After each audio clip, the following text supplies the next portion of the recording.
Hello students, welcome to AKS destiny classes. तो बच्चों, आज हम पढ़ने जा रहे हैं कैश फ्लो स्टेटमेंट। तो देखो, चैप्टर स्टार्ट करने से पहले एक छोटी सी बात बताना चाहूंगा कि मैंने इस चैप्टर को प्लेलिस्ट में क्रिएट कर रखा है और उस प्लेलिस्ट में टॉपिक वाइज वीडियोस हैं। तो मैं आप लोगों को सजेस्ट करूंगा कि बच्चे पूरी प्लेलिस्ट देखो, जिससे कि टॉपिक वाइज सारे वीडियोस मिल जाएं और आप इस चैप्टर को अच्छे से समझ पाओ। और हाँ, मैंने हर एक टॉपिक का कुछ ट्रिक बताया हुआ है जो कि आपके लिए काफी ज्यादा हेल्पफुल रहेगा और आप इस चैप्टर को अच्छे से समझ पाओगे बच्चों। ओके, अब आते हैं हम समझने कि आखिरकार कैश फ्लो स्टेटमेंट है क्या। तो देखो, कैश फ्लो स्टेटमेंट का मतलब होता है कि कैश का जो फ्लो है वो रिकॉर्ड करना है। तो इसके एग्जांपल के लिए हम समझ सकते हैं कि रिवर का पानी यानी नदी का पानी। तो नदी के किनारे जाओ और आप देखो कि पानी का जो फ्लो है कभी आ रहा है, कभी जा रहा है, फिर कभी आता है, कभी जाता है। So in the same way business में भी कैश का फ्लो बना रहता है, पैसा आता है, जाता है, उसी के फ्लो को हमें यहां पे रिकॉर्ड करना है। और इसको मैं बताने वाला हूं ट्रिक वाइज, जिससे कि आपको ये चैप्टर लगेगा बहुत ही आसान बच्चों। ओके, तो देखो यहां पे लिखा है कैश फ्लो स्टेटमेंट आखिरकार होता क्या है। इट इज अ स्टेटमेंट, ये है एक स्टेटमेंट बच्चों, that shows flow of cash and cash equivalent, जो कि कैश और कैश इक्विवेलेंट के फ्लो को बताएगा कि बिजनेस में कितना पैसा आ रहा है, कितना पैसा जा रहा है, तो उसके फ्लो को बताएगा। अच्छा, यहां पे एक वर्ड यूज किया हुआ कैश इक्विवेलेंट। तो देखो, कैश इक्विवेलेंट जो होता है वो कैश के जैसा ही होता है, हाईली लिक्विड होता है। तो मैं यहां पे थोड़ा डिटेल में लिख देता हूं कि कैश इक्विवेलेंट है क्या। तो देखो, कैश तो लिक्विड है ही अपने आप में, और कैश इक्विवेलेंट भी कैश के जैसा ही होता है। जैसे आप देखो, कैश इक्विवेलेंट में हम दो चीजें लिख सकते हैं। फर्स्ट है शॉर्ट टर्म मार्केटेबल सिक्योरिटी,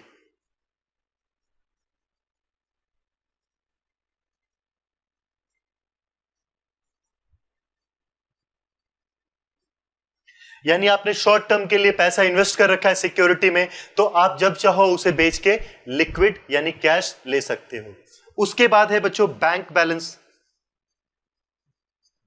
अगर आपके बैंक में पैसा पड़ा हुआ है तो आप जब चाहें उस पैसे का यूज कर सकते हैं, किसी को चेक दे सकते हैं, उस पैसे को विड्रॉ कर सकते हैं।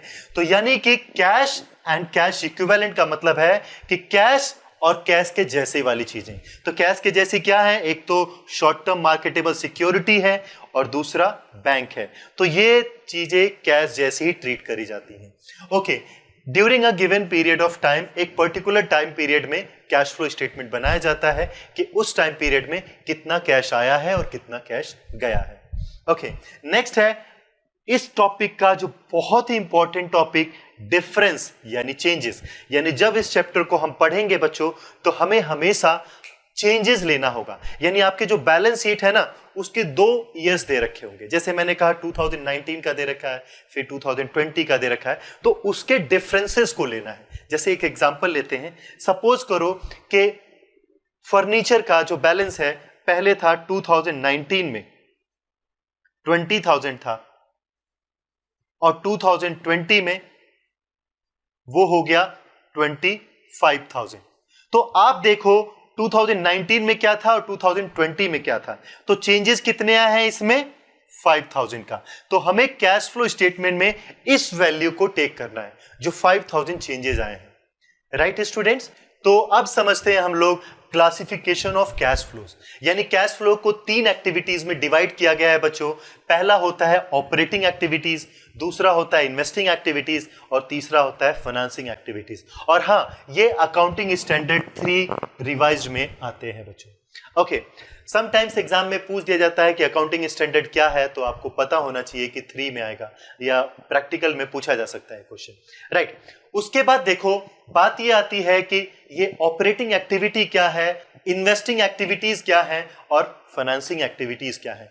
तो इस टॉपिक को समझने के लिए हम एक एग्जांपल लेते हैं मिस्टर बजाज का। अब मिस्टर बजाज को बिजनेस रन करना है, तो इसके लिए मनी चाहिए।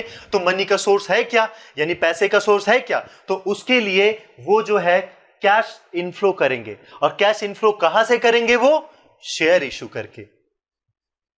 शेयर्स इशू कर सकते हैं, डिबेंचर्स इशू कर सकते हैं,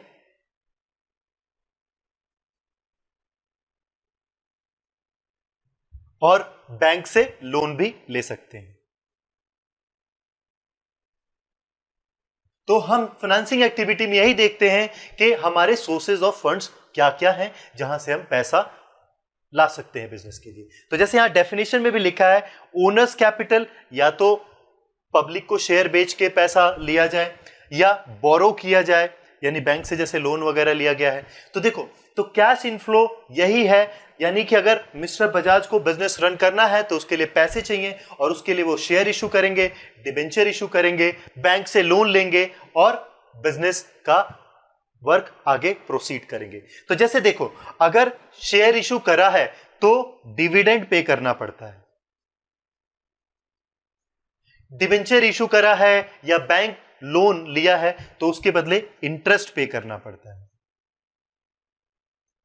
तो आप लोग देखो, हमने यहां पे ये समझा कि कैश इनफ्लो क्या है, हम शेयर इशू करके पैसा ला सकते हैं बिजनेस में, डिबेंचर इशू करके बिजनेस में पैसा ला सकते हैं, और बैंक लोन से पैसा ला सकते हैं। उसके बदले हमें पे भी करना पड़ेगा, जैसे हमने शेयर इशू करा तो उसके बदले डिविडेंड देना पड़ेगा, और डिबेंचर इशू करा है या बैंक से लोन लिया है तो उसके बदले हमें इंटरेस्ट पे करना पड़ेगा। अब आपके पास फाइनेंसिंग एक्टिविटी से पैसा आ गया है, अब उस पैसे से आप बिजनेस के लिए एसेट्स क्रिएट करोगे जिससे कि बिजनेस की एक्टिविटीज परफॉर्म की जा सके। तो उसके लिए हम परचेज करेंगे, परचेज ऑफ फिक्स्ड एसेट्स, जिसमें कि हम बिल्डिंग्स खरीदेंगे, मशीनरीज खरीदेंगे, एंड परचेज ऑफ इन्वेस्टमेंट।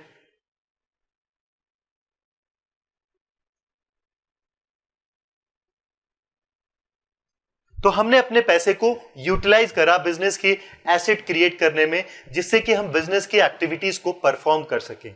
तो यहां पे हमने कुछ कैश का आउटफ्लो करा जिससे कि बिजनेस के पास कुछ एसेट्स क्रिएट हुए। अब बात आता है कैश इनफ्लोज का।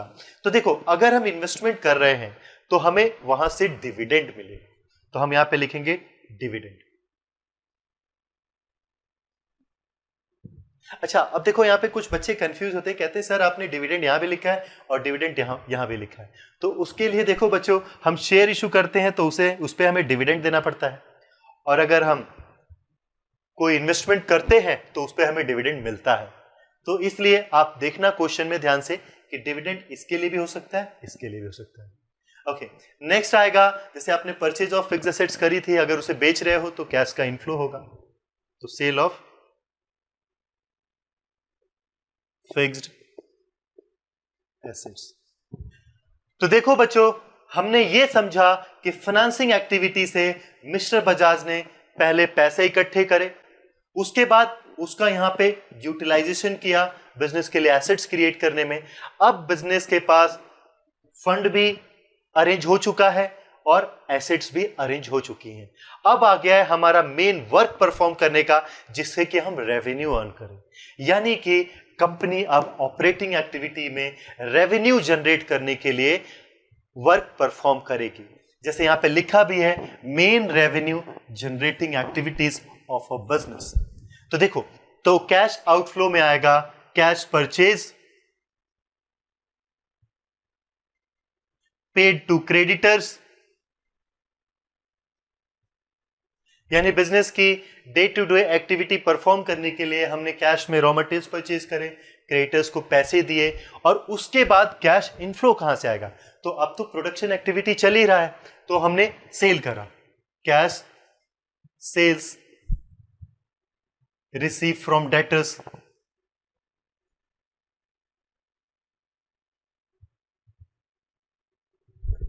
तो देखो, ऑपरेटिंग एक्टिविटी जो होता है वो मेन रेवेन्यू जनरेटिंग एक्टिविटी होता है, यानी कि यहां से हम बिजनेस के लिए मनी अर्न करते हैं, जिसके लिए हमें पहले परचेज करने पड़ते हैं, अपने क्रेडिटर्स को पेमेंट करना पड़ता है, रेंट पे करना पड़ता है, ऑफिस एक्सपेंस करने पड़ते हैं, और उसके बाद हम रेवेन्यू जनरेट करते हैं, sale of goods and services, and जो हमने डेटर से पैसे रिसीव करें, तो वो सारी चीजें आपकी ऑपरेटिंग एक्टिविटीज में आती हैं।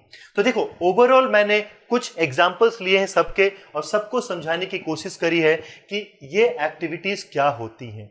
तो जैसे मैंने सबसे पहले मिस्टर बजाज की बात करी थी, तो मैंने कहा बिजनेस रन करने के लिए मिस्टर बजाज को चाहिए पैसे, तो उन्होंने इन सोर्सेस के जरिए पैसा इकट्ठा करा, उसके बाद उस पैसे का उन्होंने यूटिलाइज करा बिजनेस के लिए एसेट्स और इन्वेस्टमेंट क्रिएट करने में। अब बिजनेस के पास एसेट्स और इन्वेस्टमेंट क्रिएट हो गया है, उसके बाद उन्होंने उससे बिजनेस की एक्टिविटीज को परफॉर्म करा और प्रॉफिट अर्न करा और बिजनेस को वो रन कर रहे हैं। तो देखो, इस तरीके से हम इस चैप्टर को बहुत ही अच्छे तरीके से समझ सकते हैं और ये भी समझ सकते हैं कि ये फाइनेंसिंग एक्टिविटी क्या होता है, इन्वेस्टिंग एक्टिविटी क्या होता है, ऑपरेटिंग एक्टिविटी क्या होता है। अब ये तीनों समझ जाने के बाद एक छोटा सा मैं आपको एक ट्रिक बताता हूं। और बच्चों, जैसे आप क्वेश्चन सॉल्व करने जाओगे तो आपके पास एक बैलेंस शीट दे रखी होगी। क्वेश्चन में एक बैलेंस शीट होगी और उसमें इंफॉर्मेशंस होंगी, फाइनेंसिंग एक्टिविटी के कुछ कंटेंट होंगे, जैसे शेयर, डिवेंचर, बैंक दे रखा होगा। उसके बाद इन्वेस्टिंग एक्टिविटीज के भी कुछ कंटेंट होंगे, जैसे फिक्स एसेट्स, इन्वेस्टमेंट के बारे में दिया होगा। उसके बाद ऑपरेटिंग एक्टिविटीज के भी कुछ कंटेंट होंगे। तो आई होप ये समझने के बाद आप इजीली क्लासिफाई कर पाओगे कि फाइनेंसिंग एक्टिविटी में क्या चीजें आएंगी, इन्वेस्टिंग एक्टिविटी में क्या चीजें आएंगी और ऑपरेटिंग एक्टिविटी में क्या चीजें आएंगी। तो आपको यहां से यही बातें क्लासिफाई करनी होंगी। और हां, एक और इंटरेस्टिंग बात बताना चाहूंगा बच्चों कि कैश फ्लो स्टेटमेंट को सॉल्व करने के लिए दो मेथड्स यूज किए जाते हैं। एक होता है डायरेक्ट मेथड और एक होता है इनडायरेक्ट मेथड। तो याद रखो, ये इन्वेस्टिंग और फाइनेंसिंग एक्टिविटीज के लिए डायरेक्ट और इनडायरेक्ट मेथड एक जैसा ही है, एक तरीके से ही सॉल्व होंगे, उसमें कोई डिफरेंस नहीं है। लेकिन ऑपरेटिंग एक्टिविटी में डायरेक्ट और इनडायरेक्ट मेथड में डिफरेंसेस हैं। लेकिन आप लोगों को इनडायरेक्ट मेथड से करना है क्योंकि आपके सिलेबस में इनडायरेक्ट मेथड ही आता है। और उसके लिए मैं बताऊंगा इसके नेक्स्ट वीडियोस में बहुत ही इंटरेस्टिंग ट्रिक, जिससे कि आपको ऑपरेटिंग एक्टिविटी भी बहुत ही आसान हो जाएगा। और हां, मैंने जो लिखा है यहां पर कैश सेल और कैश परचेज, ये दोनों ही कंटेंट डायरेक्ट मेथड के हैं और हमें क्या पढ़ना है ऑपरेटिंग एक्टिविटी इनडायरेक्ट मेथड से। तो ये जो सस्पेंस है वो मैं अगली क्लास में डिस्क्लोज करूंगा कि इन दोनों को अगर कंसीडर ना भी करें तो ऑपरेटिंग एक्टिविटी को कैसे करें और इनडायरेक्ट मेथड को कैसे परफॉर्म करें बच्चों। तो अगर ये वीडियो अच्छी लगे बच्चे तो लाइक करें, शेयर करें एंड सब्सक्राइब करें और जुड़े रहें हमारे इस चैनल के साथ। Thank you students.